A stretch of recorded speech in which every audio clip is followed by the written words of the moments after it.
औसन वाक़ा कंदासीं। पाकिस्तान के हवाई फ़ौज पारां मक़ामी तौर ते तैयार कयल तैमूर वेपन सिस्टम जो कामयाब तजुर्बो कयो वियो आहे। जदीद मिज़ाइल 600 किलोमीटर ताईं ज़मीनी ऐं सामूंडी हदफ़ खे निशानो बणाइण जी सलाहियत रखे थो।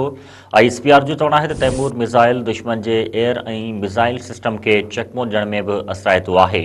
तैमूर मिज़ाइल जी कामयाबी सां हवाई फ़ौज जी सलाहियतुनि में इज़ाफ़ो थियो आहे। एयर चीफ मार्शल ज़हीर बाबर सिद्धू साइंसदाननि ऐं इंजीनियर्स खे मुबारकबाद ॾींदे चयो आहे त तैमूर वेपन सिस्टम जो कामयाब तजुर्बो क़ौमी अज़म ऐं ख़ुद कफ़ालत जो सबूत आहे। ॿिए तरफ़ सदर मुमलिकत आसिफ अली ज़रदारी वज़ीर आज़म शहबाज शरीफ़ तैमूर वेपन सिस्टम जे कामयाब तजुर्बे ते ख़राज तहसीन पेश कंदे चयो आहे त तैमूर वेपन सिस्टम सां मुल्क जो दिफ़ा वधीक मज़बूत थींदो।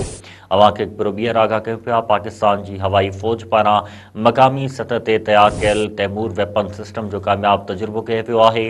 जदीद मिज़ाइल सिस्टम 600 किलोमीटर ताईं ज़मीनी ऐं सामूंडी हदफ़ खे निशानो बणाइण जी सलाहियत रखे थो। ISPR जो चवणु आहे त तैमूर मिज़ाइल दुश्मन जे एयर ऐं मिज़ाइल सिस्टम खे चकमो ॾियण में बि असराइतो आहे। तैमूर मिज़ाइल जी कामयाबी सां हवाई फ़ौज जी सलाहियतुनि में इज़ाफ़ो थियो आहे।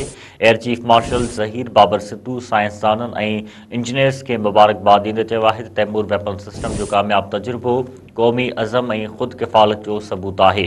ॿिए तरफ़ सदर आसिफ अली ज़रदारी ऐं वज़ीर आज़म शहबाज शरीफ़ तैमूर वेपन सिस्टम जी कामयाब तजुर्बे ते ख़राज तहसीन पेश कंदे चयो आहे त तैमूर वेपन सिस्टम सां मुल्क जो दिफ़ा वधीक मज़बूत थींदो।